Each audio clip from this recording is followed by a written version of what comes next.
Alright, so I normally wouldn't make a video like this. Well, not like I make videos anyway like that. But I guess I just want to make more educational. I guess like if any like information or something, we could all learn, I guess, to some capacity. Because I'm still learning myself, so not sure what happened with this clutch in particular.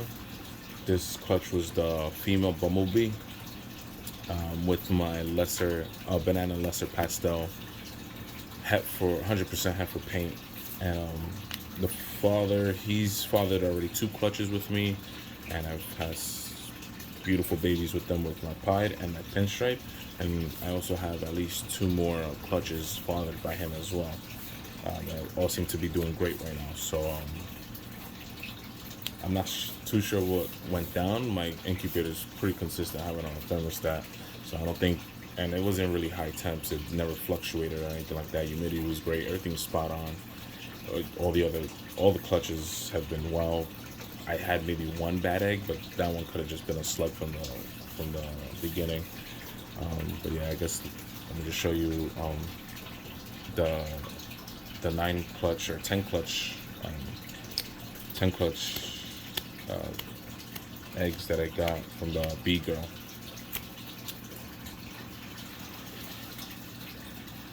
Sorry if this is gruesome, but yeah, I don't know. I guess we could just let's see what could have been the possibilities of the potential. This is one of them. All right, so there's 9 babies total. This is the other tub with another 4. So let's see what we could get out of this. So the first one that was just phenomenal to me was this one. This one, what it looks like to me is the at least a super pastel. So I'm assuming they drowned in the egg because we are at day 60 right now, and I knew something was wrong when I cut the first egg, and it's been in the same position since, and he did not want to come out. So, got some shark mouth going on over here. Yeah, beautiful super pastel. My buddy of mine was telling me that whenever you have deformities like this, like the pattern gets really wonky and stuff.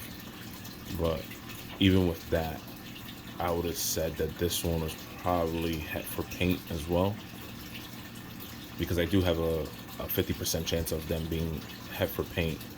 But with the paint, you could definitely tell there's something like weird going on with the patterns. So super pastel. I believe this one's banana lesser pastel.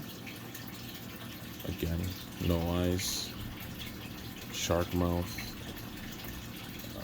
one eye missing. Beautiful baby. This one, I'm not too sure what it is. I think this one's a lesser pastel. I thought it was a super pastel at first because of the fading. And this is all I saw out of the egg when I first cut it a couple days ago.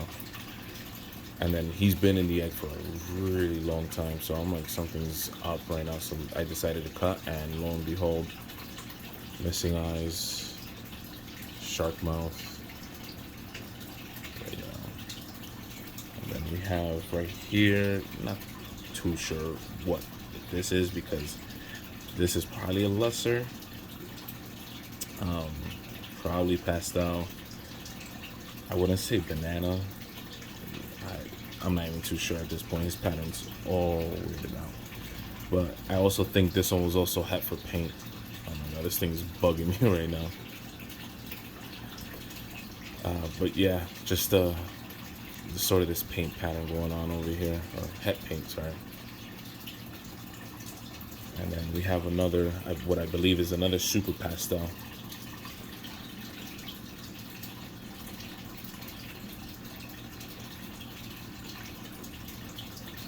And it has all this really weird patterning. Really nice faded.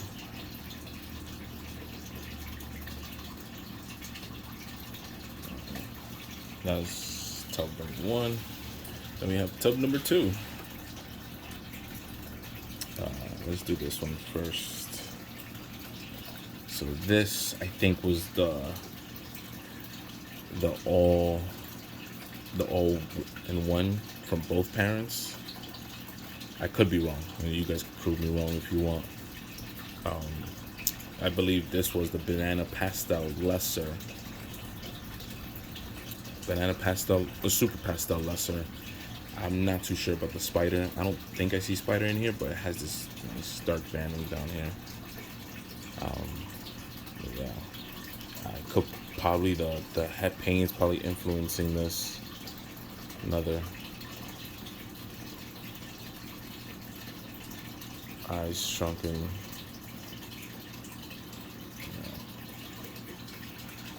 Uh, this one looks like we had a typical B, which is funny. I always said I wanted to produce my own bumblebee at some point. I'm sorry if the snakes are out of view. I'm like on a very weird angle on the floor showing these off. But to my surprise, with this bumblebee or like the spider, like this one was actually formed pretty well besides the shark mouth, but like the eyes compared to the other ones, this one, the eyes actually formed pretty okay.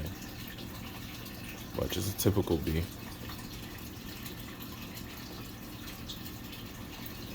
And last one is a typical spider, actually. Regular, normal geo spider. Um, it's just weird patterning going on too. I never seen a spider that has like this straight dark band, like just straight dorsal stripe with just a few notches on the side. But again, like I said, my buddy told me like just weird things happen when you have deformed offspring, because I'm assuming the genetics are all like mutated. You know, none of them are alive. I'm assuming they must have drowned in the egg because I didn't cut them soon enough. But I didn't think them hatching at day 60 would be a problem because, of course, it's happened before. People told me they hatch after the 60 days, so I didn't think enough. Like I should cut them, and honestly, I don't even think they would have probably even survived if I even cut them. If I even cut them earlier too, so it's like I don't know. Yeah, this one I would honestly, if these were alive, I probably would have chosen like these two to stay. Definitely these two. This is just me like just vicariously living if these survive, because I was really looking forward to this clutch. It was a big clutch, and I knew my possibilities of hitting something great were really high, but I guess things happen. I guess it's one of those learning things for me as I'm still learning to breed, or like what could cause this stuff. If anyone has any answers, please let me know. I don't know. This is probably another one. I actually don't want to get like any more of the lesser stuff, but this one is just, it's crazy too. It's crazy patterning. But yeah, I like I said, I keep my incubator at 90.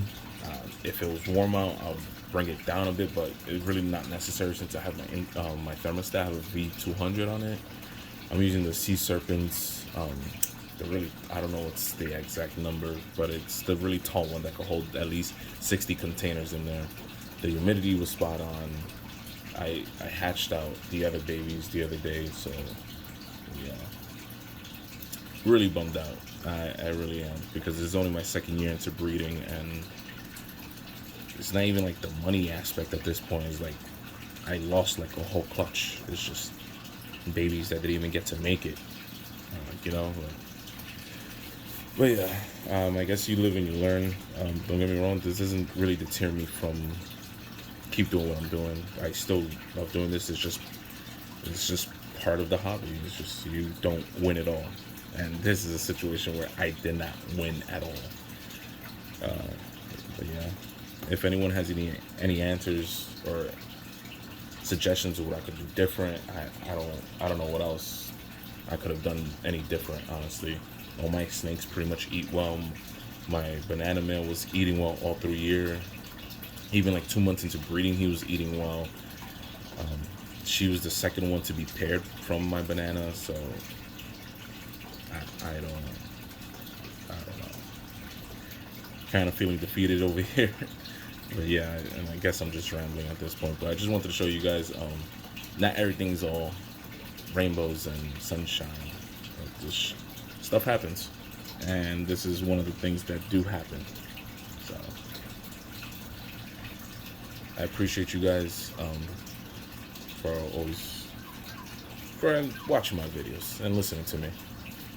The people that do, at least, and anyone that helps me too. You guys help me more than you know. But have a good night, guys.